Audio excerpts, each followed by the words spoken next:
month, which means it's our communion service. So I'm going to explain just briefly what today's service is going to look like, because it is going to be slightly different to usual. And then we're going to move into our service.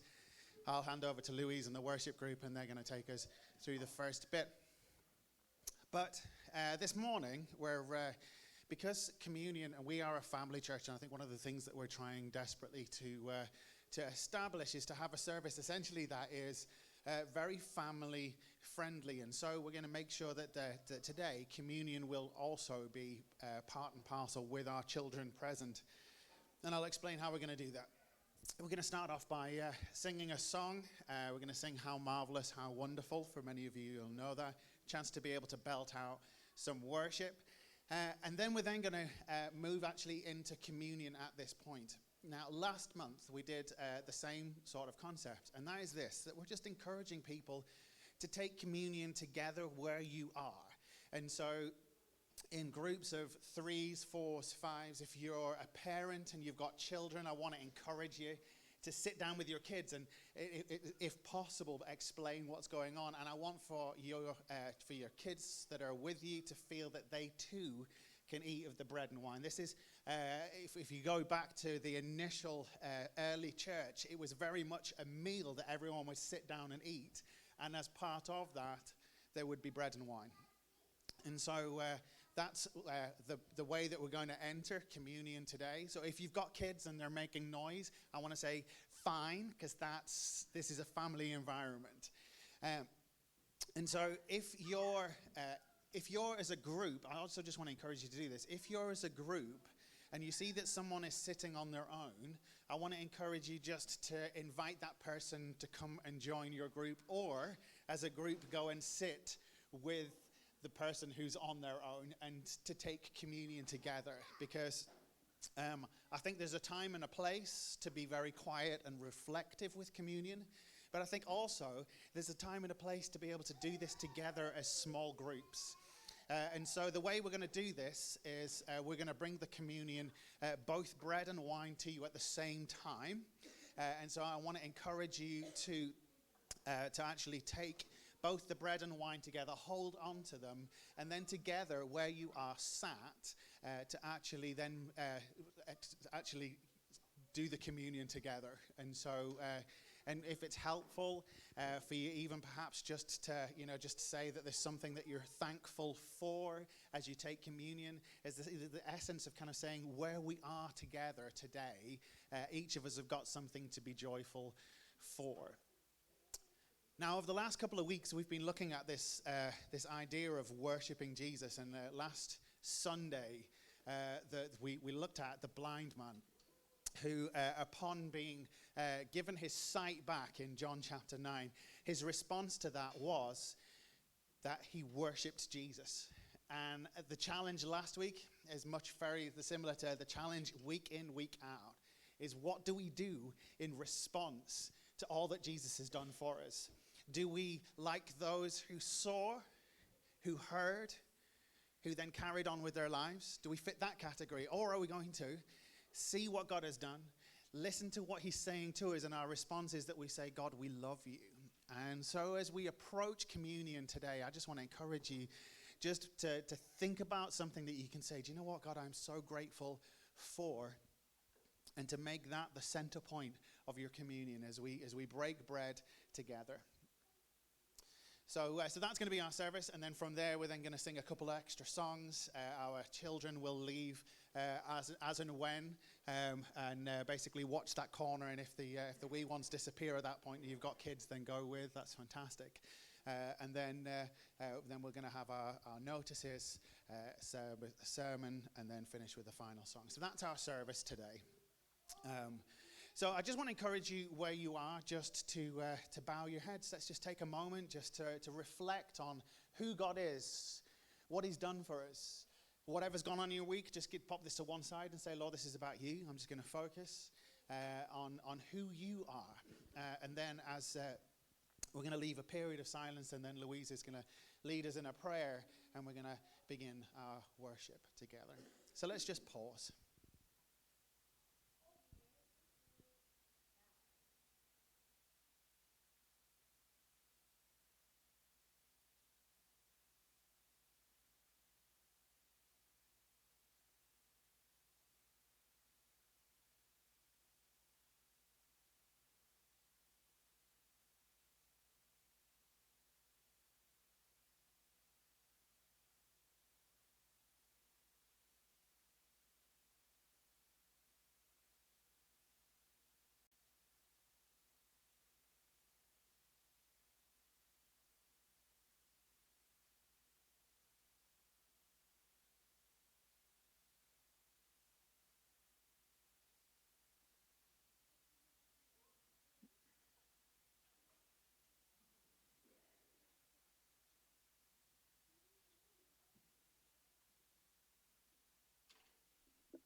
As we come together this morning to worship you, Lord, we remind ourselves that this place is yours, this day is yours, that this moment is yours, Lord. And we thank you for the opportunity of worship, for the freedom to be amongst your people, meeting together in your house.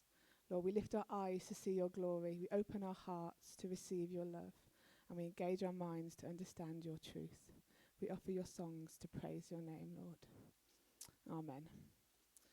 We're going to move into a time, we're going to sing one song actually, How Marvellous. So I invite you to stand to your feet and we're going to sing How Marvellous.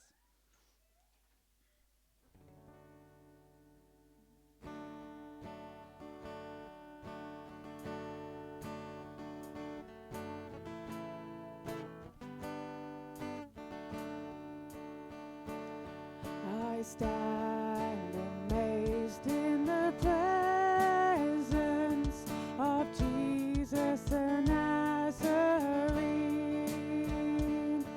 and wonder how he could love me, a sinner condemned unclean. How marvelous, how wonderful, and my song shall ever be. How marvelous, how wonderful is my Savior's love for me. He took my sins and my sorrows, he made them his very own. He bore the burden to Calvary and suffered and died alone.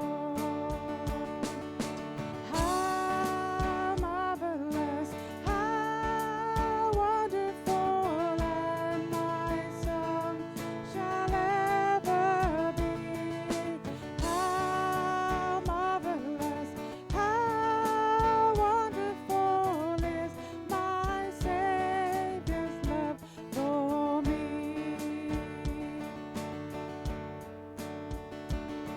When with the ransomed in glory, his face I at last shall see, it will be my joy through the ages to sing of his love for me. How marvelous, how wonderful, and my song shall ever be. How marvelous, how wonderful is my Savior's love for. How marvelous. How marvelous, how wonderful, and my song shall ever be.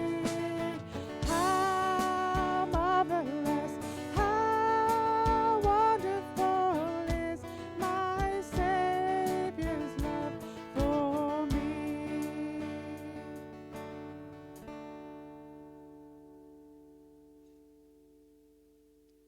Please take your seats.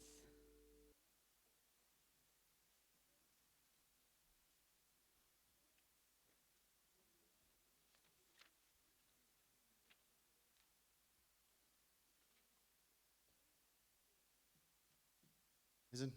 Oh. So, my son plays drums, and I've been trying to get him to play in the worship for ages. And so we thought maybe actually, if I played first, it's broken the mold a little bit, which means maybe at some point he'll actually join us on a Sunday morning. But anyways, so nothing like embarrassing you from the front. Anyway, so we're going to move into a time of communion at this point. And Louise, I wonder, would you help me actually distribute the communion this morning? So as we've been discussing, as for those of you who've just joined, I'm just going to explain a little bit about what we're doing. For us, we believe very much that we are a family, and there is a real joy in having children among us. And as we actually stop now to take communion together, I just want to encourage you where you are as families to actually sit down and perhaps, if you can, even maybe just briefly explain to your kids what the point of this is, if they're of an age to understand. But have a look around. If you can spot somebody that's sitting on their own or away from the rest of you, I just want to encourage you just to invite them to come and join you. This is where people are allowed to shuffle. So if you want to go and sit somewhere or join someone, please feel free to do so. The wonder of communion, this is something which is really special. Communion's been something that's been done for centuries and was brought out of Passover, which was something that was done yearly, dating right back to the moment that the Egyptians left Egypt. And so together we're gathering around a tradition that is thousands of years old. And there's something that's really quite wonderful in this. And the beauty of what is communion is that Jesus, as he sat down with his friends at the very beginning, and at the end of doing Passover, he suddenly spins the concept of every time they raise the glass, it symbolizes something else. And suddenly Jesus says that this cup symbolizes his death. And this is transformative, and especially for us as Christians, all these years later, we are only able to enter into the wonderful thing that God has got for us because of the penalty that Jesus paid on our behalf. As God made himself flesh, walked among us, and chose to take the death penalty upon himself, essentially saying he's taking on all of our junk, taking on all of the stuff that we've done wrong, taking on all of the hardships that we go through, and saying, I'm gonna walk this with you. I'm gonna take it all upon myself so that you might have freedom. One of the songs we're singing a little bit later on is I am who you say I am. It's because of what Jesus has done for us that we're able to have freedom.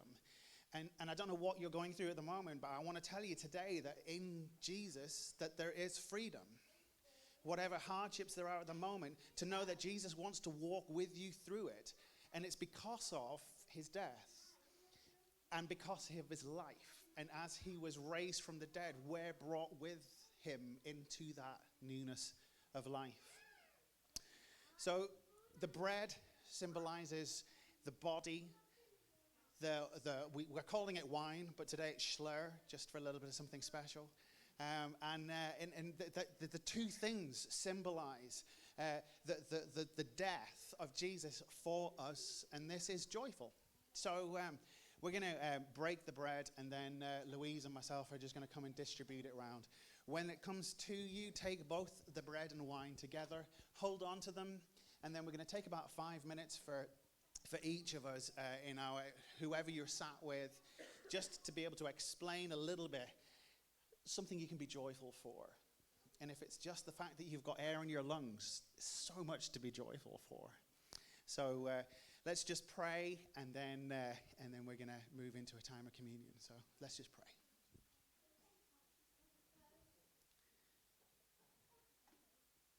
Heavenly Father, we thank you. Lord, it is with thankful hearts that we approach you this morning. And God, we have each of us so much to be grateful for, so much to be thankful for. And Lord, above all, we thank you for that sacrifice that you took upon yourself.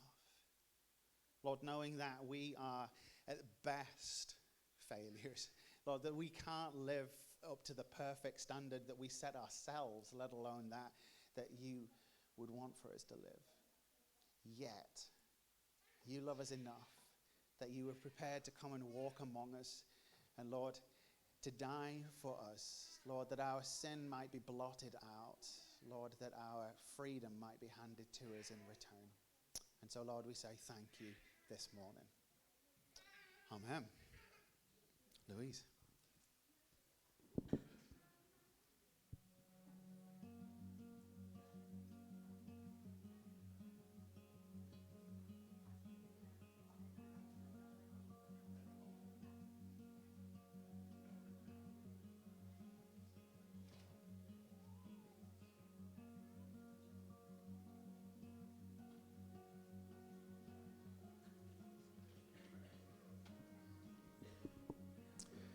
If you are gluten intolerant and you would require something other to bread, please indicate to either myself or Louise as we come around, and I'll bring it specifically for you, because we have got an alternative.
shout with joy to the Lord, all the earth. Worship the Lord with gladness. Come before him, singing with joy. Acknowledge that the Lord is God. He made us, and we are his. We are his people, the sheep of his pasture. His gates, we enter his gates with thanksgiving. Go into his courts with praise. Give thanks to him and praise his name, for the Lord is good. His unfailing love continues forever, and his faithfulness continues to each generation. As we move into this next song, our little ones are going to move on to their various different groups. But I just want to encourage you just to worship together as we move on.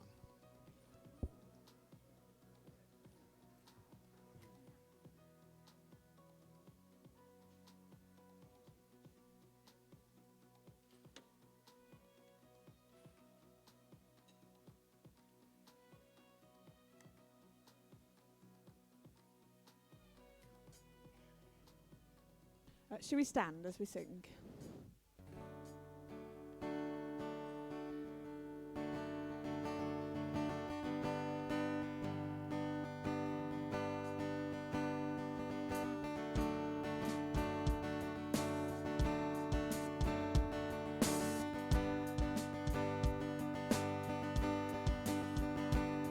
He's coming on the clouds, King and kingdoms will bow down, and every chain will break as broken hearts declare his praise.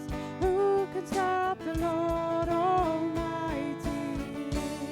Our God is a lion, the Lion of Judah. He's roaring in power and fighting our battles. Every knee will bow before him. Our God is a lamb, the lamb that was slain for the sins of the world. His blood breaks the chains. Every knee will bow before the Lion and the Lamb. Every knee will bow before him. So open up the gate, make way before the King of Kings. The God who comes to save is here to set the captives free. Who can stop the Lord Almighty?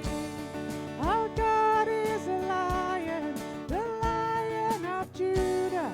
He's roaring in power and fighting our battles. Every knee will bow before him. Our God is a lamb, the lamb that was slain for the sins of the world. His blood breaks the chains. Every knee will bow before the Lion and the Lamb. Every knee will bow before him.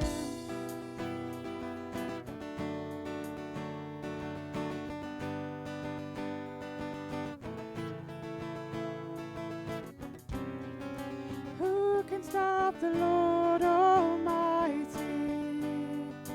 Who can stop the Lord Almighty? Who can stop the Lord Almighty? Who can stop the Lord?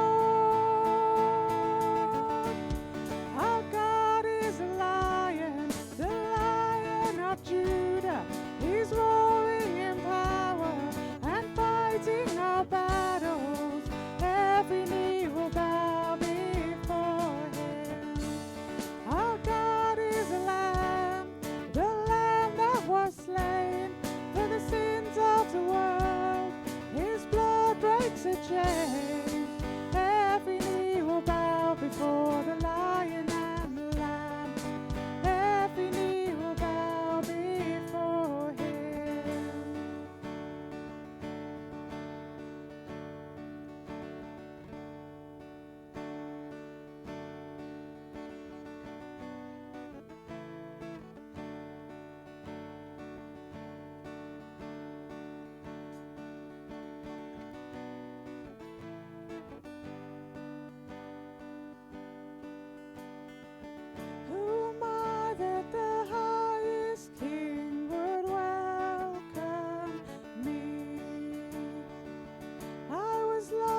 Who the Son sets free, oh, is free indeed. I'm a child of God, yes I am. Free at last, He has ransomed me, His grace runs deep.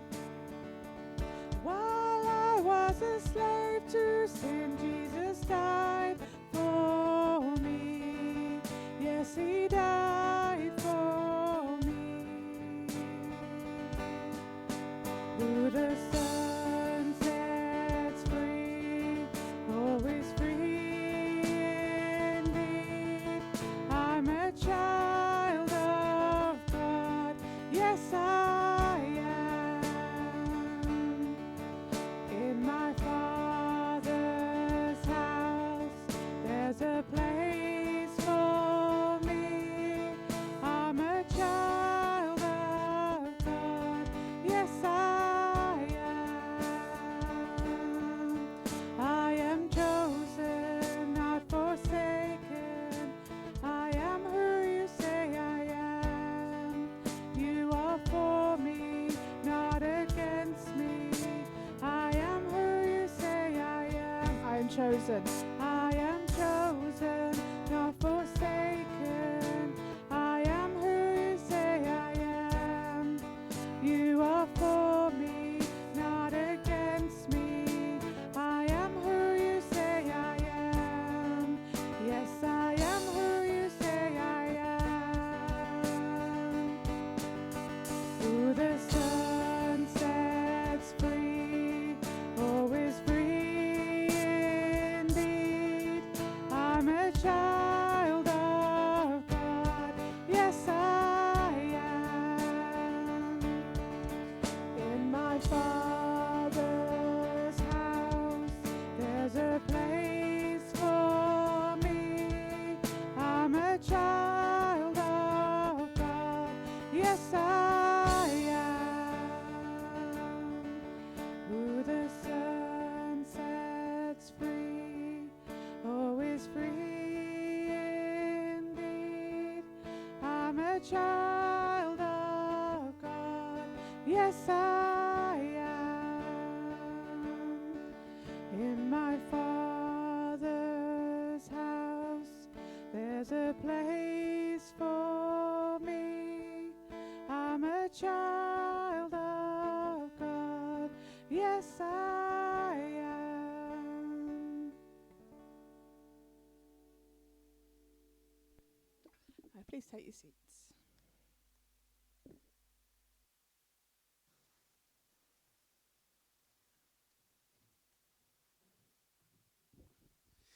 So I'm just going to run through a few notices and then we're going to take our offering.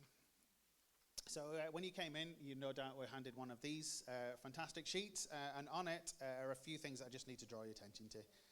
First thing is, obviously, it's the first Sunday of the month, which means it's our Aromatic Faith, which is our evening service. So if you've got nothing on this evening and you fancy coming and joining us, then I just want to encourage you to do so. Tonight, as we explore faith-based concepts in a conversational manner around tables with, obviously, all that is our great cups of coffee as well that we have. So that's that. Also, what's worth noting is next Sunday is our mission service. And next Sunday, we've got MAF, which is, somebody help me out, what's that actually stand for? Mission Aviation Fellowship. Okay, so this is basically a group of people who are involved. So it's pilots and the likes who actually are able to go and take things to areas which can't get stuff. So quite often a lot of this is over in the likes of Africa and the places. And it's a great opportunity to hear about mission done in a different way. So yeah, I just want to encourage you to come along as Alice is going to be coming and sharing a little bit about that. So that's next Sunday evening at 6:30. when you move over into the middle, there's a few things there as well that's worth noting. We started our Alpha course on last Tuesday, and that was an incredible opportunity. There is a board at the back. If you just turn around, can we all just turn around and look at Joe? He's such a wonderful person. But he's holding a clipboard at the back there, and on it is a space for you to write two different things. So the first part is if you're able to help, and so that might be in the form of catering. If you'd like to help us out with that, that would be wonderful. Or maybe actually just coming along and actually just helping us from the discussional perspective. The bottom part is for those that wish to attend. And so the Alpha course is great, and I want to encourage this for Christians as well as non-Christians. For those who are really kind of exploring faith, and for those who have maybe been a Christian for a while but still got a lot of those kind of questions about, like, how accurate is the Bible? Or what actually was Jesus? Did he exist, as a physical side of things? What our historical documents tell us? From that right through to the bigger questions, like, for example, like, if there's a God, why is there suffering? I mean, and then essentially this continues each week is a different big question, and it kind of helps explore it. So I just want to encourage, if that's something you're interested in, would like to be just part of that, then I'd encourage you to do so. And this is just a really kind of great opportunity for us to be able to do this. So if you're aware of anybody, perhaps, that you think, do you know what, I'd love them to do an Alpha course, then what I would ask you to do is, A, invite them, but B, with a slight twist on it, if you're going to invite them, come along with that kind of sense of actually bringing them to it. And we looked a few weeks back at the concept of Andrew, and how Andrew was somebody who just brought people. We can all be Andrews. One thing that is worth noting is the time has changed, and this is because we've actually got a lot of people who are professional, and so who actually have come from jobs, and we can't tend to find that actually 6:30, although it sounds like a great idea, actually people trying to get to us from Birmingham who have finished work just after 5 are struggling to get there. So we've bounced it back to 7 o'clock, and I'm aware for some of you that might be a little bit too late to eat, and if that's the case but you still want to come along, then eat first and come and join us just after 7. That way you can join in with the film and the discussions. There is a mistake on the Great Night Out, and that is just that the date is May and not April if you'd like to go see Jesus Christ Superstar at the Sutton Town Hall. Last year, a group of us went to see Joseph and his Technicolor Dreamcoat, and that was fantastic. And if you'd like to go along and see this one, that is on Thursday the 7th, so as the date's correct, but it's May, not April. And that pretty much brings it up. So, yeah, we're good on that. Lent services. Thank you, Joe. We're publicising this. We, as the Churches Together of Four Oaks, are doing a whole series of Lent services. So services all the way through each week of Lent. And they're all on a Wednesday evening and at 7:30. So as you can see, each of the different churches that are actually going to be responsible for leading that section. And if you're looking for a way to get, if you're observing Lent and you'd like to actually have some teaching on it as you go through it, just want to encourage you to head along to these. It's at the Harvest Fields Centre, and each church is doing, and the beauty of each church doing it is that we're encouraged to do it in our church style. So it's not we're attempting to do things in a particular style, but it's actually is just coming. So this is a really nice way just to explore some of the faith-based stuff, but in a different style to perhaps how you're used to it here.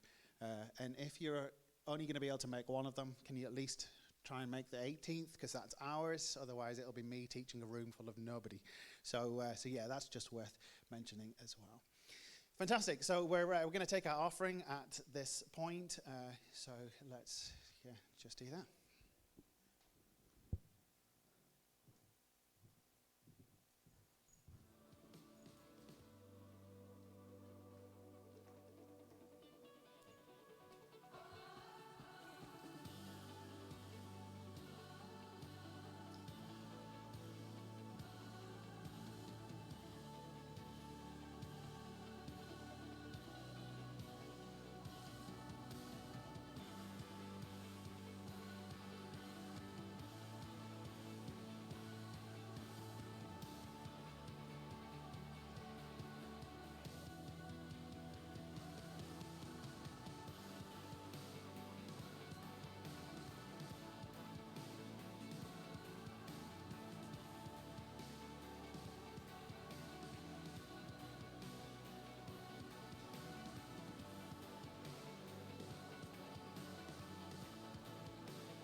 Fantastic. Shall we stand?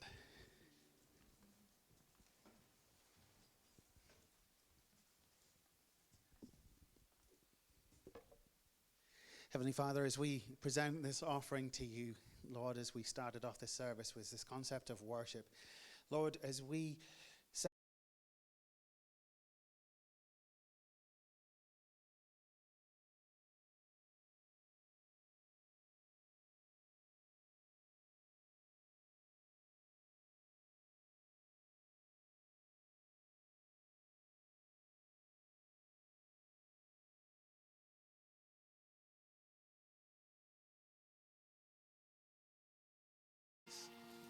He calls his own sheep by name and leads them out.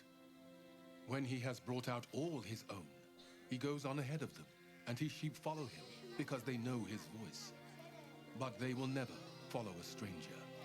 In fact, they will run away from him because they do not recognize a stranger's voice.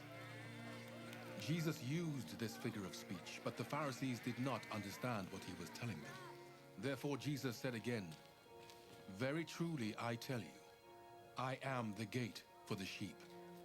All who have come before me are thieves and robbers, but the sheep have not listened to them.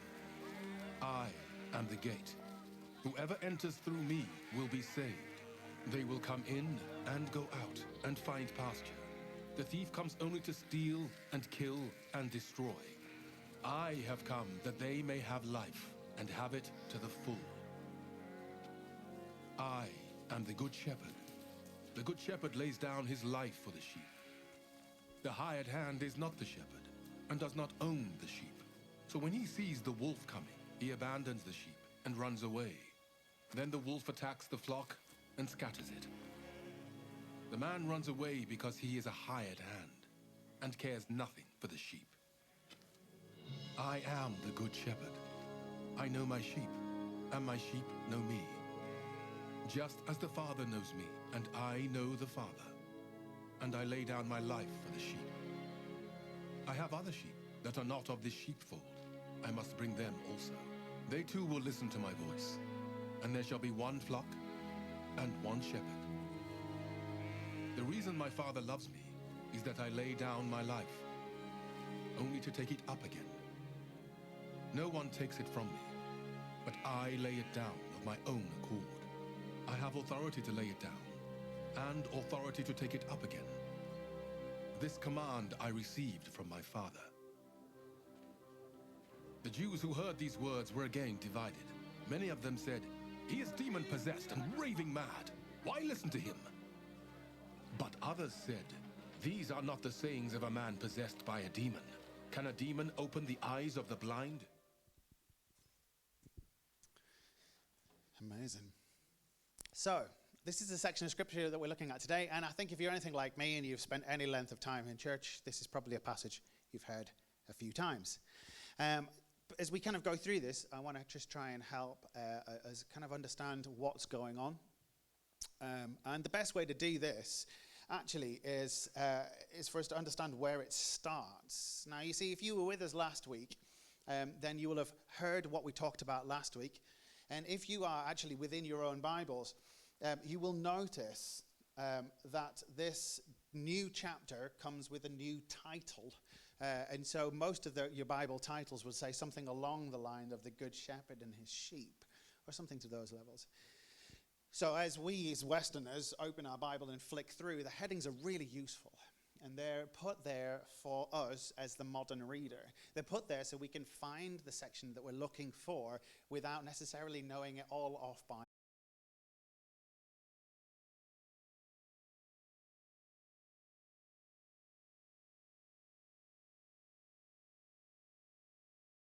So they spot a gentleman who's blind. Now, I'm not going to go into the whole thing that we preached last week.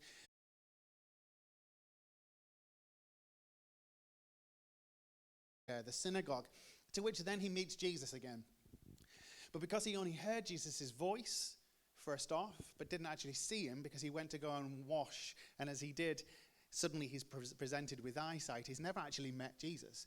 So as Jesus comes over to him and actually asks him, does he believe in the Son of Man, which is again the title Jesus loves to use for himself. Do you believe in the Son of Man? And the blind man says, I want to, but tell me who he is. And Jesus says, you are speaking to him. He is here in front of you. And there's this moment where suddenly his response is, yes, I believe. And then it says that he worshipped Jesus. And then Jesus again says, that you've been given eyesight. The wonderful thing is, he then goes on in verse 39 and says this, I entered this world to render judgment, to give sight to the blind, and to show those who think they see that they are blind. Now, this is Jesus really poignantly stating out that the Pharisees, those were the religious rulers, who had heard that Jesus had just performed this miracle and had seen this blind man with their own eyes, were refusing to believe. Yet the man who was blind, who now has been given sight, has then welcomed it with open arms and said, yes, I believe. And his response is even one better than that, that is, he worships Jesus. And so Jesus is clearly stating that those who think they can see are the Pharisees. And they spot this, hear it, and take offense. Then we get, they ask him the question, are you saying we're blind? And Jesus says, if you were blind, you wouldn't be guilty, Jesus replied. But you remain guilty because you claim to see. Okay, so that's where it pauses. And then from there, we move into this, our opening section. So, what's worth noting is chapter 9 goes straight through into chapter 10. So, Jesus is speaking to a group of people and then comes out the back end of it and then tells us this incredible story of him being the shepherd and at the same time being the gate. I love Jesus' metaphors in this. This is wonderful. So we've got this it's going from one straight through into the next. And so we've got to look at this as we move into chapter 10, that actually there's a lot going on here. So, as Jesus begins by speaking, he says, I tell you the truth. Anyone that sneaks over the wall into the sheepfold rather than going in through the gate must surely be a thief and a robber. But the one who enters the gate is the shepherd of the sheep. The gatekeeper opens the gate for him, and the sheep recognize his voice and come to him. He calls his own sheep by name and leads them out after he has gathered his own flock. He walks ahead of them, and they follow him because they know his voice. They won't follow a stranger. They will run from him because they don't know his voice. So to start with, if you know anything about sheep and shepherding, I'm blessed. I grew up in northeast Yorkshire, and I've been around farms all my life. I know how shepherding is done, and I've seen it. I've watched some of the competitions where farmers actually herd their sheep in speed and with the collie dogs, which are absolutely incredible, and that is a very Western form of shepherding. In fact, actually, in the East, which is particularly the time period that we're talking about here, and in fact, if you go to Greece, particularly, or areas still which are very rural, people shepherd differently. And what's worth noting is that a shepherd here, particularly in this time period, operates on a very different style to us. So, to give you a bit of just a viewpoint, because we need to erase everything that we think we know about shepherding and actually just take a look at it from the way that they do it, because Jesus is using the analogy based on what they know. Jesus is fantastic, constantly, over and over again. He takes something that everybody knows and takes for granted and then suddenly explains it as kingdom metaphor, which basically means that he explains it in a way that goes, see this? That's just like God and you. And so this is exactly what he's doing here. So first off, a sheepfold would often be made of stone. It would be a stone wall that would be high enough that a sheep cannot jump over, but there's no point in building it 6 feet tall, but it was enough to be able to make sure that nothing could jump in easily or to make sure nothing could jump out easily. It would usually be attached onto the side of a house. And what you'd often find is within a large community, because people lived in community. Now, we might think we live in community, and by that you might know your next door neighbor's name. But you definitely don't know people 4, 5, 6, 7 houses down. That's not the way life is these days. But particularly in this time period, people lived in community and they knew everybody within that small area to which they lived. So there would quite often be one large sheep pen with sheep belonging to multiple owners within, which suddenly makes a lot more sense when Jesus talks about the shepherd speaking to the sheep and his sheep know his voice, because they would come out to the shepherd's voice. Next would be worth noting is that when they would walk through the valleys, through the hilltops, they would walk at the front and the sheep would follow their shepherd. This is not our style where the shepherd quite often stands usually at a distance and has got an incredible series of whistles to which his dog understands and the dog does it for him. But actually this is a shepherd who would literally walk ahead of a sheep, and that his sheep would hear his voice and would follow. There's an element of trust that's involved there too. So this sense of trying to understand exactly what's going on, this makes a lot of sense. Jesus is telling this story expecting that people should be able to see the kingdom metaphor within it. But we see straight away that those who heard Jesus' illustration didn't understand what he meant. So Jesus beautifully begins to open it up and explain. And I'm really grateful that he did, because if he didn't, then we would have just been presented a story, and we make a mess of scripture as it is. Can you imagine if he didn't explain? We'd make so much more of a mess of it. So we've got a wonderful explanation as he begins to kind of explain the concept of the kingdom as he goes through. So there's a few things that we need to try and work out about, for example, who is he talking to? What is the point of this speech? And then once we've worked that out, then we can then look at it for ourselves. So the first point is, who is he actually speaking to? Well, this story starts off with him talking to a blind man, and then the Pharisees get involved again. And if we look at the whole discourse of the previous chapter, like 80% of that is to do with the Pharisees. And so as Jesus is explaining the purpose of him being healed, the Pharisees again get involved. And so Jesus is speaking in those last few verses in chapter 4, in verse 41 to the Pharisees. And so this story begins with him then explaining it, a story to illustrate his point. So who's he speaking to? Well, he's speaking to not just one group of people, he's speaking to a few. But he's definitely speaking to the Pharisees. But he's also speaking to the gentleman who's just received his eyesight, and no doubt a few people who are gathering around to see what's going on. So it starts off with essentially just those two groups. But as time progresses, as we go through, we've got this, those who heard didn't understand. And then a little bit further on, it talks about the people. So it's kind of got, we're aware that this crowd is just gently gathering as Jesus is explaining. So we can't just look at this and go, oh, this is just for one group of people, and therefore exclude it from ourselves. But we've got to understand that this is a story meant for multiple people. So I want to encourage you as we work our way through this, just to take a look and say, well, which of these groups do I fit into? And essentially, at the very end, just like most of the stories, there's controversy at the end, as some people believe and some people don't. And I want to encourage you as we get to this point is to actually say, do I, and can I go where Jesus is going? Or is this too much and I'm just still struggling to get my head around it? So, our first question is to look at who is he talking to. So as he starts off, he explains that there is a wall, but those who go through the gate clearly are the shepherd, but those who go over the wall are not.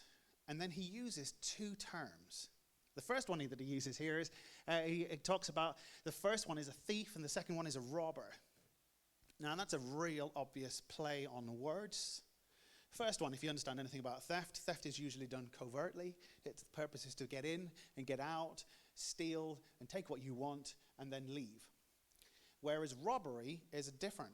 Robbery uses violence to get what you want. And so one can steal through theft, which is to get in and get out, and the other is to go in and to steal. So you're still, the end is still the same, but this time you're using violence to get what you want. So let's look at the robbers. What's worth noting is that there's a huge chunk of our history which we're missing in our Bibles, which is our last book of the Bible is Malachi. And then we've then got about 400 or 500 years before the birth of the New Testament. So there's a good chunk of time that's missing. If you were to have a copy of the Catholic Bible, or you to get hold of the Apocrypha, which is the section of Scripture which their Bible has, which ours doesn't, there's two books within that called the Maccabees. And the reason the Maccabees doesn't appear in our Bible is there's very, very little reference to God whatsoever. It's just purely a historical document. One of the other reasons for it is that based on that book, there's been some really interesting departures almost when it comes to heaven and hell, based on the sayings of a gentleman called Justin. And one day, if you ever want to sit down and ask some questions, I'll quite happily chat it through. Here's not the point. But what is wonderful is, during Maccabees 1 and 2, we actually hear of a particular revolt which is led by a man called Justin. And this revolt is led by him as the people of Israel have now been taken over by the Romans. And Justin gathers the people around him, and they lead a revolt. And there's a whole series of battles. They win some, but eventually they lose. And it's done through violence in order to be able to get the end goal.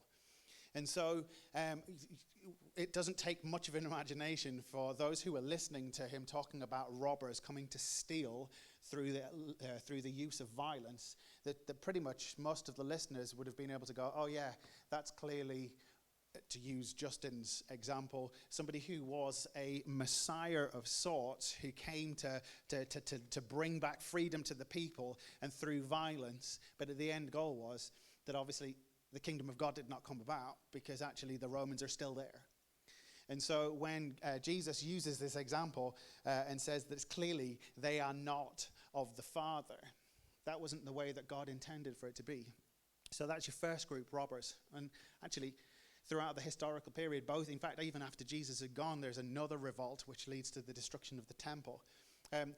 There is constant revolts, one after another, and Jesus is in the midst of this. And I think a lot of the people of Israel at the time are expecting Jesus to raise up an army to defeat the Romans. And that's not what Jesus is about. In fact, what he comes to do is very different. And he's illustrating this almost through this too. Second group of people are the thieves. Those who are doing it, stealing without necessarily creating violence. And again, this kind of sense of Jesus is using this illustration again to point fingers at those who are hearing the word of God but choosing not to go with it. And what we see is over and over again that instead of the Pharisees embracing what Jesus is doing and endorsing it, they're seeing what Jesus is doing and acknowledging that only God could do this, yet they're still trying to take people and bring them away from Jesus. And so Jesus is using two different groups of people to which the Jewish listeners are going to hear and go, oh yeah, first one is the likes of Justin and those who have come before, and the second is the Pharisees. So the purpose of this story initially is talking about the Pharisees. And it's kind of looking at them and saying, look how these are a group of people who actually, instead of bringing people to God, are actually taking them away from God. So at this point, Jesus then begins to explain the purpose of this. And as he goes through, he explains and says, all those who came before me were thieves and robbers, but the sheep didn't listen to them. And then he explains and goes on and says that I am the gate. Those who come in through me will be saved. They will come and go freely and will find good pastures. The thief's purpose is to steal and kill and destroy. My purpose is to give them a rich and satisfying life. I'm going to pause there, and we're just going to explore this a little bit. This is the whole concept of the gospel. is the sense that actually what Jesus is offering. And today we need to hear this for ourselves. What is Jesus offering me? As I'm there, and just as Jesus offered this to the people then, this is the same offer that is welcomed to you and me today. Is he saying that he is the gate. He is the way into the kingdom. Now, what, again, is worth pointing out is Jesus was speaking to an incredibly plural society. The Roman Empire was built upon the worship of multiple gods. As we flick through and into the books written by Paul, we see over and over again just temples to various different gods. And every time Paul goes into a city, he identifies what are the people worshiping here. And then he begins to explain how God is better than what it is that they're choosing to worship. And as Jesus says that he is the way, and later on we read Jesus says that he is the way, the truth, and the life. No man comes to the Father but except through him. And he's saying exactly that here, as he's saying that all who came before him were thieves and robbers. Yes, I am the gate. Those who come in through me will be saved. It's that sense of he's saying the only way to God is through him. Now, we live in an incredible plural society today. Very similar in many ways to that early time where Jesus was. And so as we look at this ourselves today, we've got to be able to say, well, actually, there are multiple faiths that are saying their way is the way. And again, Christianity says something quite different. And where I've got some incredible respects for some of my colleagues who lead in other faiths, and I think there's something wonderful about being able to get together and seek peace together. The concept of actually being able to worship together, I want to be able to respect my Muslim friends, and I want to be able to respect my Sikh friends, to which I have. But at the same time, as we come to worship, if I've got to believe, if Jesus says that he is the way, not he is a gate or a way, but he says he is the way. And so we've got to hold firm as believers today in the 21st century to that statement that actually Jesus is saying that he is the way. And the way to what? And this is what I love. As he goes through and he says that actually they will come and go into good pastures. And this morning, I want to tell you that actually what Jesus has got for you and what he longs for you to know is a life of good things. Not a life of bad things or bad pastures, or what he wants you to have is life to the full. And as he goes through and explains actually that the thief's job is something totally different. And you'll often hear myself and others quote John 10:10, where he says, my purpose is to give them a rich and satisfying life. In other translations, to give them life and life to the full. And this morning, we need to hear that and actually just remind ourselves. You see, he's talking to a group of people who are being led by the Pharisees, which instead of having a faith which is based around life and joy, overflowing with goodness, that actually they're bound by laws, which is making life harder. And actually Jesus is saying, in contrary to what they are bringing, and again he's saying this here, the thief's purpose, and so this is really poignant, the Pharisees' purpose, or the enemy, Satan's purpose, or those who have come before, their purpose was violence, was to destroy, to steal, to kill, but God. And I think sometimes our own faith can be that where we're so bound in tradition that we miss the purpose of what God's about. You know, church is supposed to be a joyful place. Church is supposed to be a place where we leave excited by what God's doing. And I think so often we can get so wrapped up in the sober aspect of faith that we miss the joy. And I think if the people around us could see actually the joy and the life that God brings to us, I think the faith we portray is quite different. And so Jesus goes on and explains that he is coming to bring something which is life in its full. So moving on to the next part, Jesus then goes on and explains that he is the good shepherd. And this is a part that we know really well. I am the good shepherd. The good shepherd sacrifices his life for his sheep.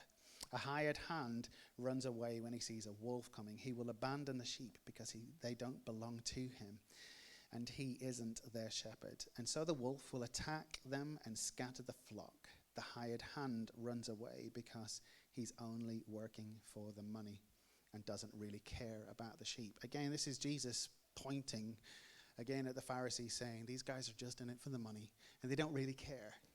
But the flip side of that is he's saying that he is different to them. So he's saying that instead, when the wolf comes, because life is full of hardships, isn't it?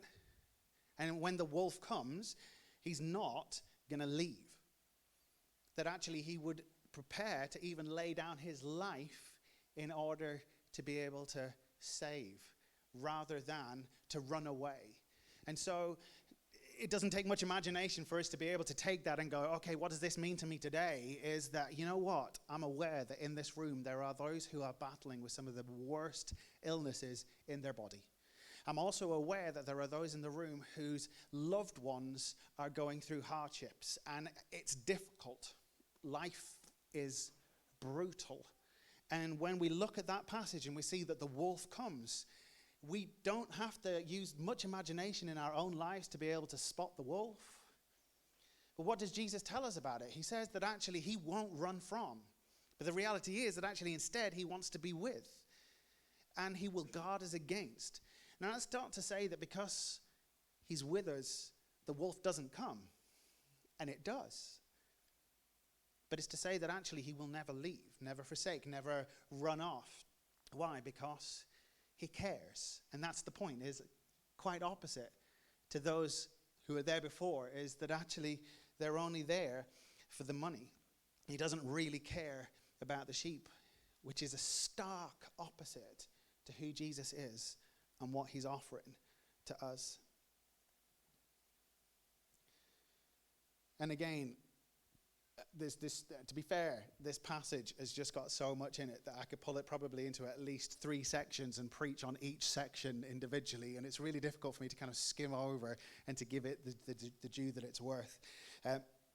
But again, Jesus keeps reaffirming that he is the good shepherd, and he says that he will sacrifice his life for the sheep. And then he then goes on and makes this incredible statement, which is in verse 17, the Father loves me because I sacrifice my life so that I might take it back again. No one takes my life from me. I sacrifice it voluntarily, for I have the authority to lay it down when I want, and also to take it back up again. For this is what my Father has commanded. Now, this verse takes us on an incredible twist. You see, previously, he is likening himself to many other shepherds that have come before him. And if you've grown up within Sunday school, we know David and Goliath. And we start off with being told of this young shepherd named David who would fight wolves. This terminology would hit really heavy with the Jewish people as he's saying he is the good shepherd. At this point, he's likened himself to David all the way through. And then suddenly there's a twist. You see now, anyone can lay down their life for somebody else, you know? Like, I see a car about to hit Louise as she's crossing the road, and I can push her out of the way and therefore take the hit for myself. Or I can see that somebody's gone in to rob a shop and is about to shoot someone, and I put myself in front of the bullet in order. We see films that do this over and over again. And you know what? Each of you here have got that as an ability. What you don't have is the ability to bring yourself back from the dead. I mean, it would be wonderful if you could. I mean, most video games are as soon as you die, you just respawn again and restart. Life's not like that. It would be nice if it was, but life's not like that. And so when Jesus is saying that he has the authority to take it back, well, there's only one person who can do that, and that's God. And so you can understand, once we hit the end, where we get this point where, again, the Jewish leaders are completely divided. Completely divided. You know, and again, I think we find ourselves in exactly the same thing. Jesus is talking to a group of people. One story for multiple people. One story, he's doing nothing but pointing at the Pharisees and saying, you're thieves, you're robbers. Instead of you bringing life, you're taking it. Instead of you leading people to God, you are taking them away. Brutal. Whilst at the same time, he's talking to another group of people and saying, if you hear my voice, much like the blind man did.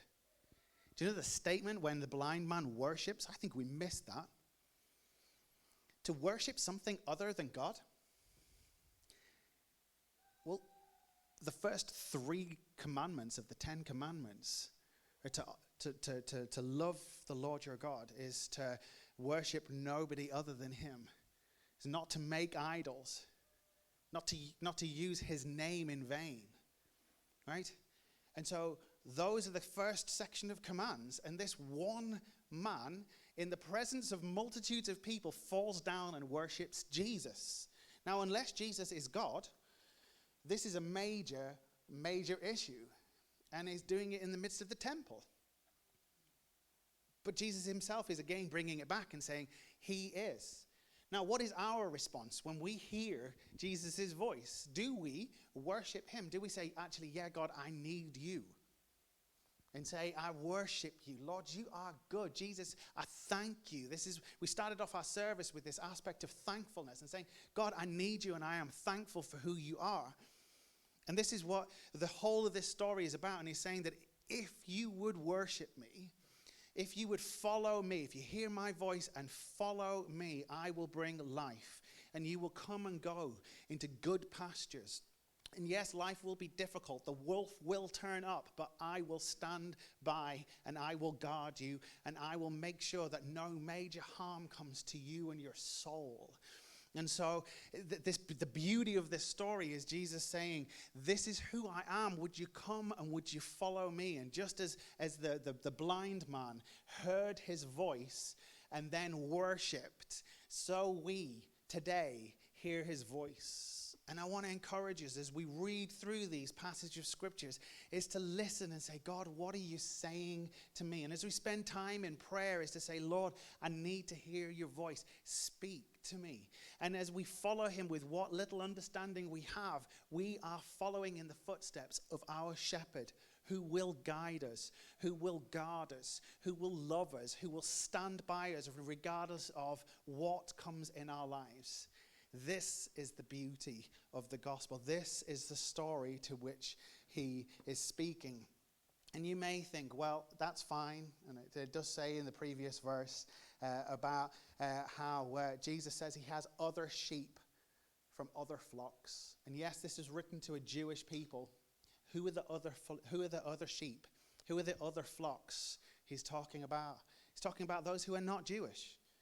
I have heard this explained to try and help me explain how there are aliens out there and God has got other shepherds, other flocks, other sheep, and he's going to bring them too. I'm not sure I can go that far, but I can say that I'm not Jewish, and I do know that I'm a Gentile, which means somebody who is non-Jewish, which is majority of us here, and he's saying to all of us is that he wants to gather us together to make us into one flock, and as we listen to his voice and follow him, so too will he bring us into new life and newness. And that is the beauty of the gospel. And that is the beauty of what he's telling us here. And I think some of this we probably missed because we took it as a standalone story, but it's huge in likeness of what we just read. We're going to finish by singing the song, The Lord's My Shepherd. I think it's quite poignant. And I just want to encourage you just to use the words of this song as we worship together.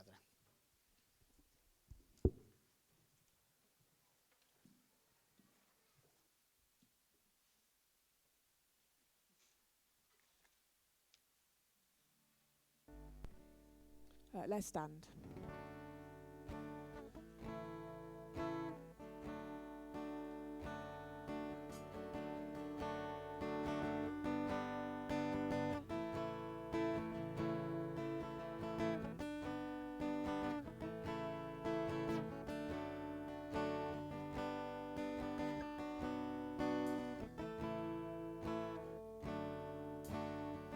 The Lord's my shepherd,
today, Lord, we thank you that you are the good shepherd, that you would lay down your life for us, Lord. And we pray that we would remember that as we walk our paths, Lord. I pray that you be with us during our weeks and that we would remember all that we've heard today. In your name we pray. Amen. Amen. Please feel free to stay for tea and coffee and chat. Thank you.